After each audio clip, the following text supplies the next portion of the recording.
सोडून द्यायला शिका. प्रत्येक वेळी काहीतरी प्रतिक्रिया दिलीच पाहिजे असे नसते. कधी कधी काही गोष्टी सोडून द्याव्या लागतात. कुणीतरी तुमच्याबद्दल बाहेर काहीतरी बोलतं, तुम्हाला कुणीतरी येऊन ते सांगतं. तुमच्या डोक्यात 4 दिवस तोच विषय घोळत राहतो. तुमचं कामात लक्ष लागत नाही, चित्त एका ठिकाणी राहत नाही, तुम्हालाच त्रास होतो. त्यापेक्षा ती गोष्ट तिथल्या तिथे सोडून द्या.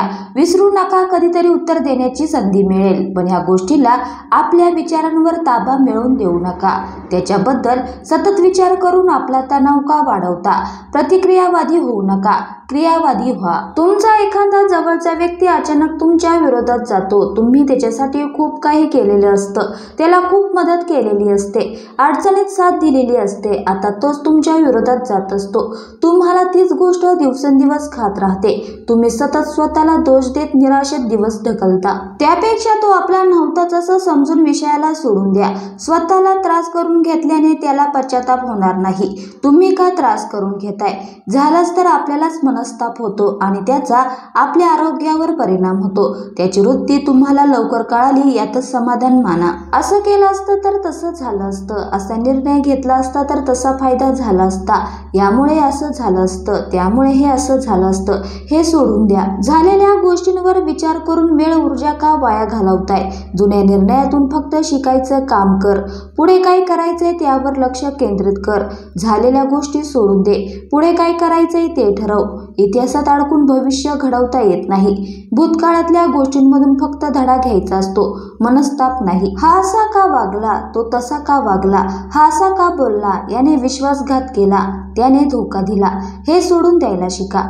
कोण कसं वागलं ह्या विचारात स्वतःला त्रास करून घेण्यापेक्षा आपण पुढे कसं वागायचं याचा विचार कर. आपण कुठे चुकलो याचा अभ्यास कर. त्याच्या चुका तिथेच सोडून दे. आपल्याकडून पुढे चुका होणार नाही याची काळजी घे आणि पुढच्या प्रवासाला सुरुवात कर. तुम्ही एखाद्या घोळक्यात बसलेले आहात किंवा एखाद्या चर्चेत आहात. समोरचा तुमच्या कळत नकळत काहीतरी चुकीचं बोलून जातो किंवा घरामध्ये तुमच्या कुटुंबातील एखादा व्यक्ती काहीतरी बोलून जातो जे तुम्हाला आवडत नाही. तुम्ही लगेच वाद घालायला सुरुवात करता. पण फायदा काय? फक्त त्रास आणि मनस्ताप तुम्हालाच होणार. त्यातून तर फायदा काहीच नाही, साध्य तर काहीच होत नाही. त्रास होतो आणि चांगले संबंध सुद्धा बिघडतात. त्यापेक्षा ते शब्द एका कानाने ऐकून दुसऱ्या कानाने सोडून देणं जास्त योग्य असतं. एखादा जवळचा व्यक्ती आहे, काहीतरी कारणावरून खटकलं, वाद झाले, भांडणं झाले, दोघे एकमेकांपासून दूर झाले. पण ते वाद तुम्ही एकमेकांपासून दूर जाण्याएवढे मोठे होते का की तुमचा इगो आडवा आला म्हणून वाद विकोपाला गेले?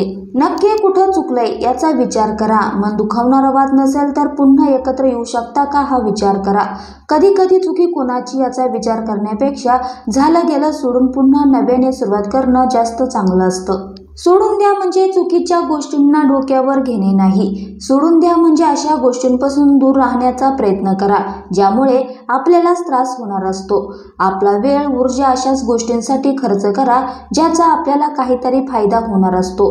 सतत तणावात राहण्याने फायदा काहीच होत नाही, उलट शरीरावर, मनावर आणि कुटुंबावर सुद्धा परिणाम होतो. प्राधान्य कशाला द्यायचं हे ठरवा. तुम्हाला तणावमुक्त राहून समाधानी आयुष्य जगायचं आहे की चुकीच्या गोष्टींमध्ये अडकून सतत तणावात राहून स्वतःला त्रास करून घ्यायचा आहे?